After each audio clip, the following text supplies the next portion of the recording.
this is our first video that we've actually sat down with each other as a family and talked when I'm not wiggling the camera all over the place. Yeah, that's because when he records, he points the camera here. I'm not very good at it. I could never be a cameraman for anything. But so we just want to talk about our experience so far in Chicago, and specifically the Scifam stuff. So first off, we're really grateful to be here. And Hudson actually got what they call the scholarship for it. So like this hotel that we're staying in, which is a $300 a night hotel, we haven't paid for anything. The only thing we've paid for is parking and our food. And so we're extremely grateful for that and the people that have been here, and it's been a crazy good experience. So I mean, people are like, "Oh my God, you drove all the way here," because it was a 11-hour drive, and it's only for 2 days.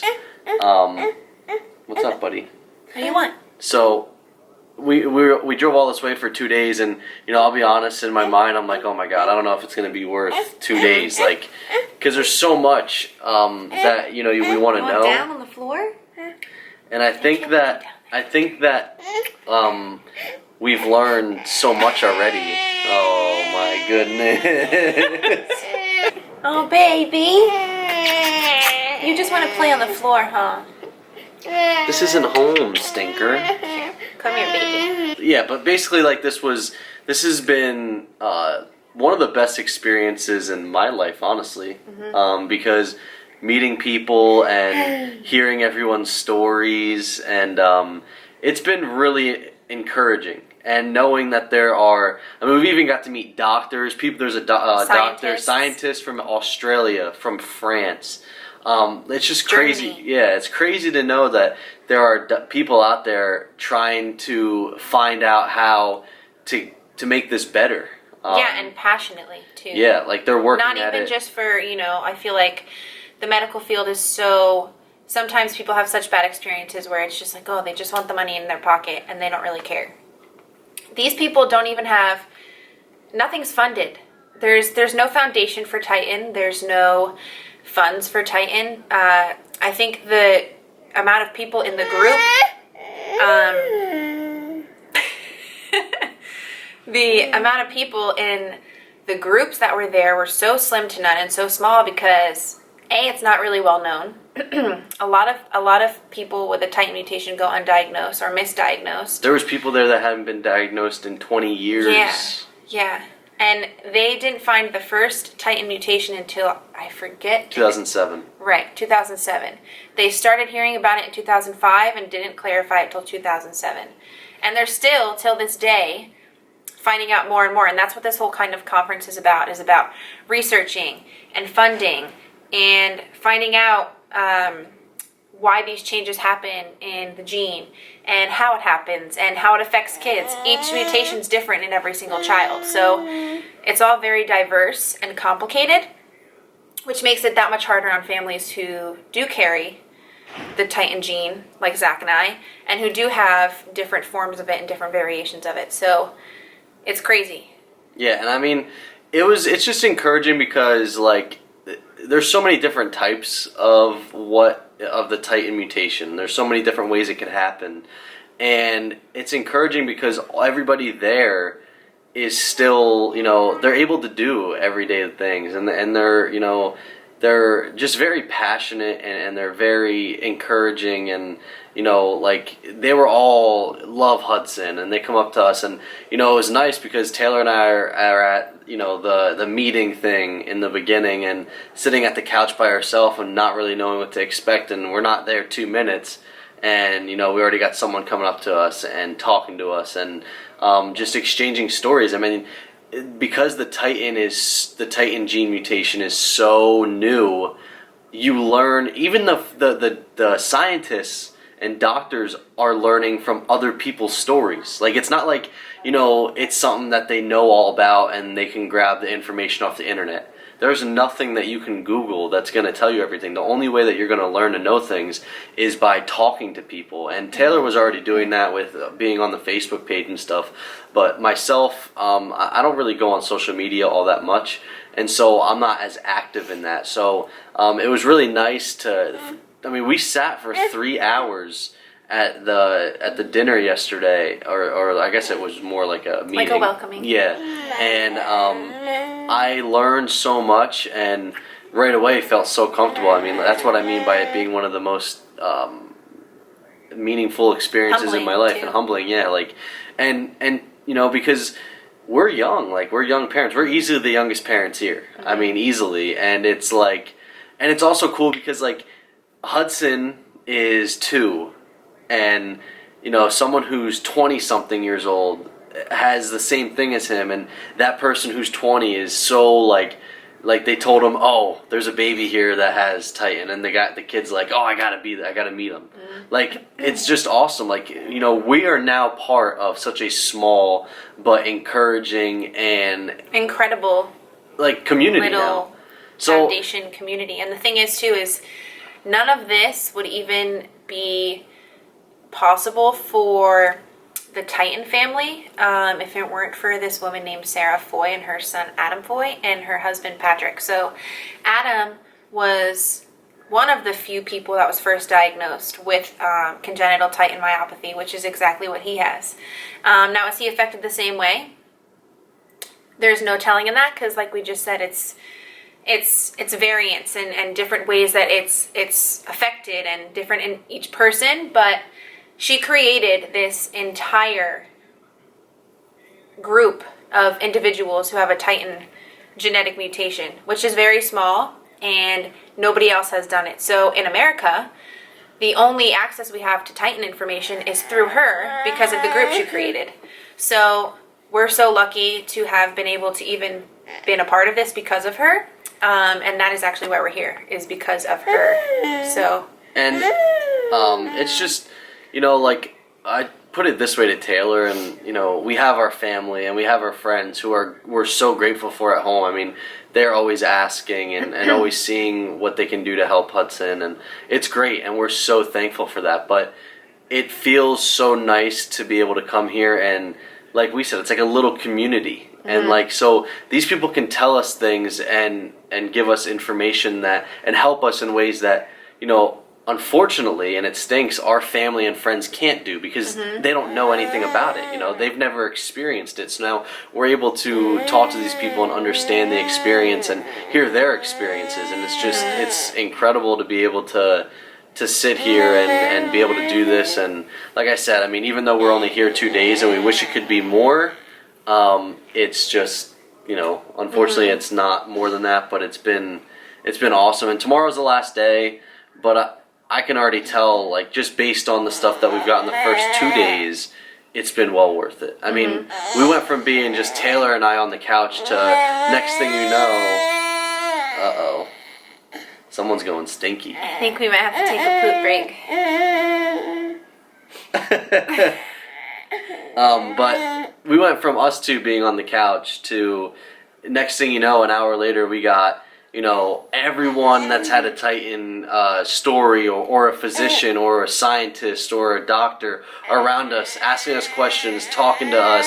You know, we're bouncing each. It's funny because each story still has similarities. So even though it's different types of Titin, it's, you know, the stories are all very similar and have similar features. So, uh-oh. You okay? Can we finish this video? But so that's kind of where. No, not yet. Do you want to sit on the floor? Yeah. Where we're at with it, and you know, like we said, we just wanted to make this video because it's just so, we're so thankful. Like the doctors, you know, at home are saying, you know, don't get him a cough assist machine because he doesn't need it. He can cough up his mucus. And yet we come here to find out that a cough assist machine, I could use it to help me. I mean, it could literally help people that don't need it. It's still beneficial. And so, like, to know that now, we have a doctor saying one thing, but we have someone else who has a Titin mutation and uses it all the time, and he's like, yeah, it's like you can use this, you can yourself can use this, and it's also incredible because Taylor and I find out that even though we don't have what Any Hudson symptoms, has, yeah. Eventually it could affect us. So to go get checked out and to go see a cardiologist because it typically affects the heart. If anything. So it's just, that's something that we would have never, gone to because we feel healthy. Yeah, we have no symptoms. So it's funny because I did not know this until coming here. Being that we're both carriers, and we can make a whole video on this whole thing if that would be interesting enough to you and informative. But, so being that we're both carriers, no, we're not affected physically and we show no symptoms. But down the line,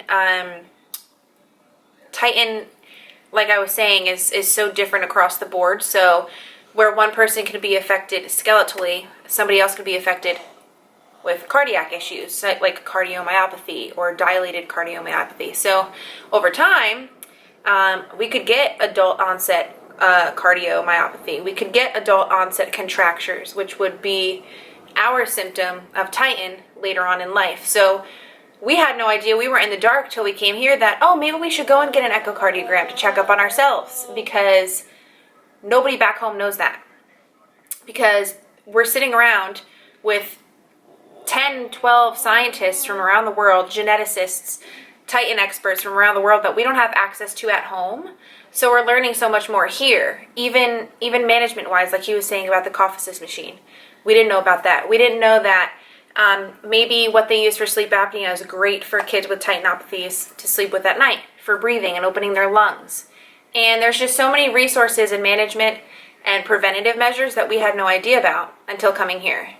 So I agree with him. It's very eye-opening with everything that you see. Like if I had one bit of advice for just anybody out there is just to get testing done so in the future growing up, my family was always relatively healthy. Taylor's family was always relatively healthy. We've never had any, known real issues. So, when Taylor and I went to have a child, this was never anything that crossed our mind or anything like that. And, so we never thought we'd have to get tested for anything. You just naturally think everything's going to be perfect. Mm-hmm. And that's just not the case. And not that it's a big deal. I mean, I'm thankful for Hudson, and I never...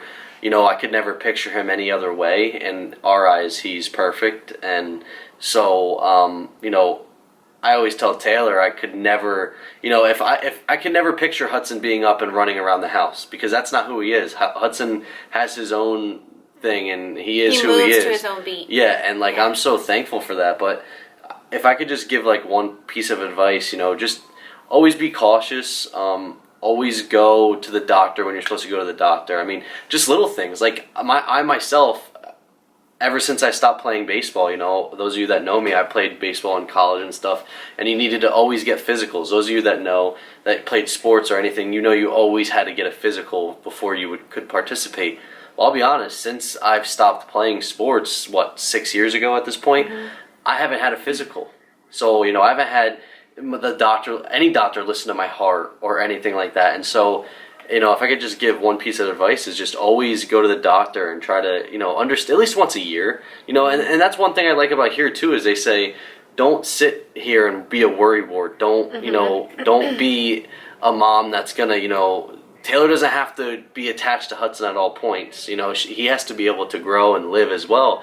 And you can't worry about everything. But with that said, you still have to take care of yourself, and you still have to, go to your appointments once a year. I mean, mm-hmm. It's one day out of 365 days that, mm-hmm. Check on yourself and get yourself looked at. So I know Taylor and I, now that when we get back home, we have some stuff to take care of with Hudson, and we're moving. I mean, Hudson's got to see, a doctor about getting braces and things like that. But, I know that we want to go to a cardiologist, or at least I want to go to my family doctor, talk to him and say, look, this is what my son has, and they're saying that I should get my heart checked once a year, get it checked out, and I'm going to go get it checked out. And it's I want to do whatever I can in my life to live as long as I possibly can.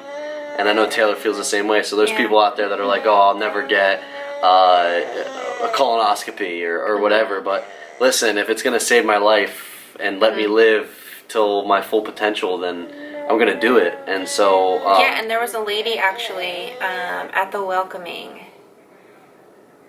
dinner thing who her brother died from quote-unquote dilated cardiomyopathy, undiagnosed, and had no idea, and died suddenly. And she decided, okay, well, I have some small symptoms that you would think nothing of, and figured, okay, well, they couldn't figure out why my brother passed away suddenly, so why don't I get checked out? And here she has cardiomyopathy and needs a defibrillator. And, I sit and think about those things, and I sit and think about the people that don't want to go and do things because it's uncomfortable, because it's a hassle, because it's money, and I totally understand that, and I'm sure colonoscopies aren't fun, and I'm sure sitting there and getting a stress test isn't fun, and getting pricked with needles to make sure your blood levels are good is not fun. But they make these things for preventative reasons, and after having somebody who needs preventative measures and should follow up with those things, made us realize how important it is as well. And to follow up with that, there was another woman who was Sarah, who set up the entire thing. She was saying to us that she never lets her son Adam miss an echocardiogram or miss any appointment that he has because it's just a hassle and we know he's okay. She told me that she had a friend who went 1 year without getting an echocardiogram and died the next year because he developed cardiomyopathy and had no idea. So, yes, it's a hassle. Yes, he's perfectly healthy otherwise than being low tone and having muscle issues. But that's not going to stop us from checking up on him and making sure that he's okay. And just like now that we know, we're not going to stop because it's important. And I feel like that's another big thing that was eye-opening this whole weekend, is that be on top of it. The better and the more you're on top of things, the better the outcome is.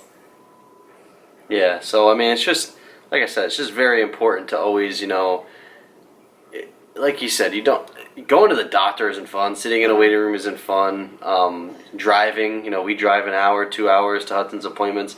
Those aren't fun. But you know what? Sudden death and dying and being sick, that isn't fun either. So if I can prevent any of that stuff to happen, I'm going to do it. And, now we know what to do. So, I mean, I think that, we'll be fine. We're very grateful. I mean, I could have 3 of Hudson. If we had 3 children and all 3 of them turned out the way Hudson is, I'd be fine with it. Because, Hudson doesn't run around. He's probably never going to play sports, but he's super smart. He's got the best personality you could ever have. His imagination is wild. He's just, he's awesome. And so to me, and Taylor and I have just been so blessed that, I think... It is what it is. That's not worse. And coming here and kind of seeing other situations that are a little bit more devastating than ours is also another thing that makes us so grateful and so blessed to have him be affected with what he's affected with. And that community helps too. And then also, on top of that topic, genetic testing obviously costs a ton of money. Oh yeah, I wanted to say this too, and I forgot. Yeah, and it's expensive unless you get it covered by insurance, which fortunately enough for us, we did because he had a genetic mutation. So when we got ours done, there was reason, and the coding of it worked out that we got it covered by insurance. But that's not possible for everybody, and that doesn't happen for everybody. So there is this man, I forget his name, I will insert it in this clip, I forget his name, but he works for Emory University. And they have this thing called the Lantern Project, and you can Google it. I'll put the link below, where they do free genetic testing. So all you do is you go to your local blood lab, get your blood drawn, and you send it to him, and he will go through and siphon it and do everything, send it away, and then you'll get your results back, which I think is awesome because him and I know how expensive it is and how many undiagnosed people and how many affected people have no idea that they even have a genetic issue or a genetic mutation, even if it's the smallest one. So this is also something really cool to kind of jump on and kind of find out. Yeah, and so the whole reasoning behind it is because Titin is so rare, they want to be able to, because there could be 100 cases and they can all be so different. So now, like, if we send our stuff and they get our mutations, and they get Hudson's, and let's say that two parents have a child that is almost identical to Hudson's mutation, or identical, it's just like that. That doctor now can tell that family, like, look, this is these people's contact information. This is who they are. This is what they've done to treat their child, and all.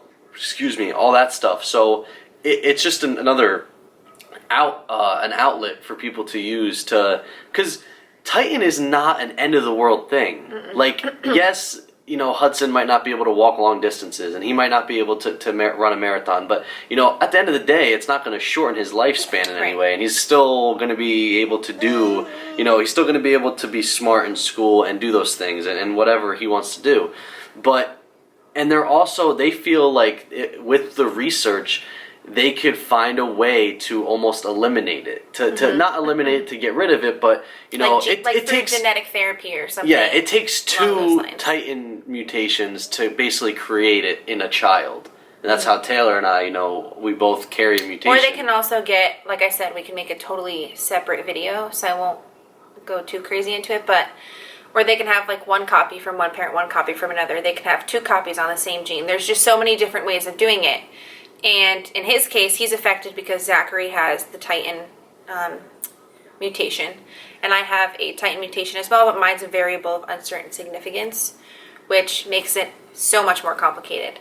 And that's why it is so different in so many different people. Sorry to interrupt you. And I just look at it like how perfect is it? You and I got together.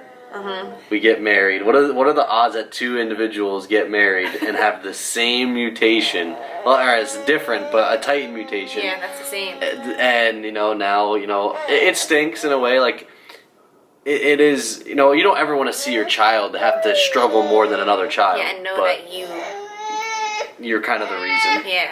But at the end of the day, like it's still. I feel like it's more like destiny in a way. Like, it's just so weird that, we get married and have a child, and we had something that we have something in common that you never would have thought we had something in common. So it's true. It's just so different that way. But yeah. That's basically it. We just wanted to really just say how thankful we are and share our experience. Yeah, and you too. You have to say, Sarah, you're the best, and thank you so much for creating all of this and making our lives so much more exciting. And being so helpful. The other great thing, they couldn't have picked a better city to honestly do it in. Chicago is the best. We've been to Philly, we've been to LA, we've been to New York. I mean, we've been to all the cities really, and Chicago is just awesome. So that's not even just me being a Bears fan. That's just me in general saying Chicago is an awesome city. And, so we're just super grateful, and we'll record more tomorrow. But this was really the best time we had to sit down, and really I don't think anything tomorrow is gonna totally change anything. Like, we already got a lot of the information we were looking for, and we've gotten so much out of 2 days. It's insane. Yeah, without a doubt. So in a great way. So that's really it. Like, I don't really have anything else to say. The other interesting thing too, to kind of touch on is, maybe I won't even touch on it though, because we can make a whole nother video. But they even brought up pregnancy with Titin carriers, which is cool because they even know a little bit about that. So that was interesting for me, obviously, because baby P is on the way. And so we don't know her outcome. We hope it's different than Hudson's, so she doesn't have to go through this. But at least we know now even more kind of what to expect and the steps to follow. So yeah, and I mean, things have been a little different than the pregnancy with Hudson, so we're kind of optimistic. Mm-hmm. But I mean, there's no guarantees, and like we said, at the end of the day, we can already handle one. Mm-hmm. Two of Hudson, like I said, it can't be a bad thing. So, but yeah, that's gonna be it for the video. We really enjoyed it. If there's any questions, ask them, and then I'll link all of the people I mentioned in this video below, and all of the resources below. And then, like I said, if you want to see a video on what he has and kind of see into his life, we'll do that. And then I think it'll be cool because now that we're finally starting to be consistent, you'll see more of him, and you'll see all the crazy stuff he does, and you'll see his personality. I wish 5 minutes ago we had the camera out because he was taking the TV remote and Well, we playing. did have it out 5 minutes ago because it's 25 minutes in the video. Well, you mean before we started the video? Yeah, before we started this video, because then we could have shown you, but he was taking the remote and using it as a harmonica, which was hilarious. Yeah, so hopefully also, as time goes on, we'll get more. Also, go check out the Titin Facebook page. You know, if you really are interested in it, and because like I said, you know, there could be millions and millions of people with Titin mutations, and you never know. So I mean, it's something that, you know, you can go check it out, and kind of the Facebook page is awesome. I mean, like I said, Taylor talked to all the. It's so funny because all these people came up to her and they're like, "Oh, you're the other Taylor," and we're like, "Oh my god!" Like there's 2 Taylors that are known in the group, and she was one. And now she could put a face to all these people she's been talking to for the last year. So it's been really neat. It's been a cool, even connecting cool with other experience. families. I took him out of the one conference room because he was crying because he was tired. What? And outside of that room was another woman who was in our seminar, whose son is 2 and has congenital Titin myopathy as well. So even connecting is really, really awesome. He's really trying to poop, by the way. He's trying to listen to Baby Shark and poop at the same time. So. But yeah, I think that's pretty much the gist of it. We just really are so thankful. I can't even think of a way to even begin to thank Sarah and the entire team and all the scientists that were here, and geneticists and neuromuscular doctors and Titin experts and everybody for just being so passionate and giving their time, because they're not getting paid for this. There's no foundation for Titin. There's no funding for Titin. Yes.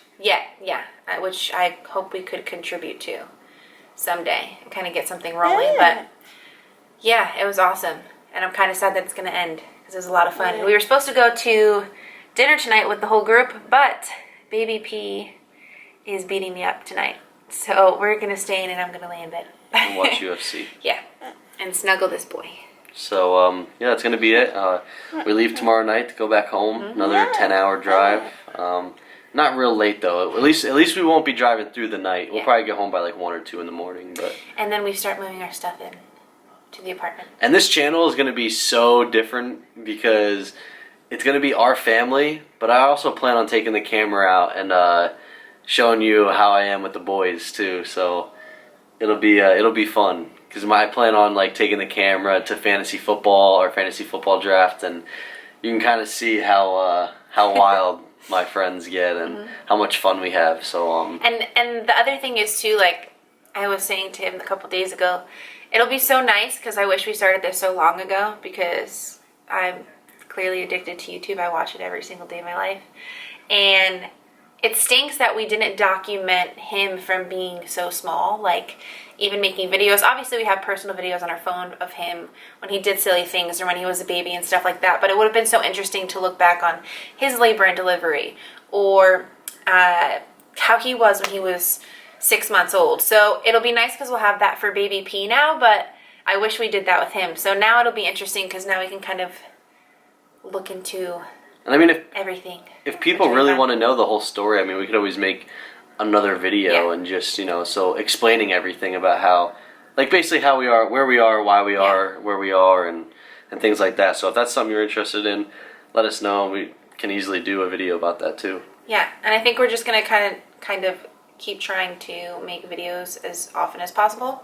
Yeah, it's not going to be like every day. Like I think I plan on doing I plan on videotaping every day, but I don't know if we'll have a video every day. Yeah. Because there might be vlogs here and there, but I do kind of want to keep it on a schedule so there's consistency. So I'll go ahead. So like Tuesday through Friday or Saturday we're busy. So it's hard to get a lot of content in. So that's why I think we plan on videotaping basically like as often as we can, and then even if we do one video with 3 days in it, we'll just say like today's Tuesday and we're doing this, and today's Wednesday, and so you can kind of see. But if I video record in the morning on Tuesday and then nothing happens for the rest of the day, there's no point to videotape that and let everyone know what's going on. Or we'll insert it in like another day's vlog. Yeah. But this way we can kind of go back to and look at our life, and our family can watch it. So I always get phone calls. What are you guys doing? What's up today? They can watch these and kind of see what we're doing on a daily basis and watch this little boy's progress. And it's kind not of see just where over he's the at. phone. You know, Yeah. you can actually see us do it. Yeah. So I'm excited. I think it'll be fun. Plus, I love watching these. So. But that's going to be it. Thanks for watching, and if you like listening to us and seeing everything, make sure you Click that little subscribe button. And we're kind of like we said, we're doing this for our own documentation, but we'd like to share our story and our life with you guys, and I think it'll be a lot of fun. So just make sure you subscribe and enjoy, and let us know if there's anything else you want to see. And peace, right? Hudson, can you say bye to the camera? Peace. Wave to the camera. Okay, bye-bye. Can you blow the camera a kiss? Aw, good job.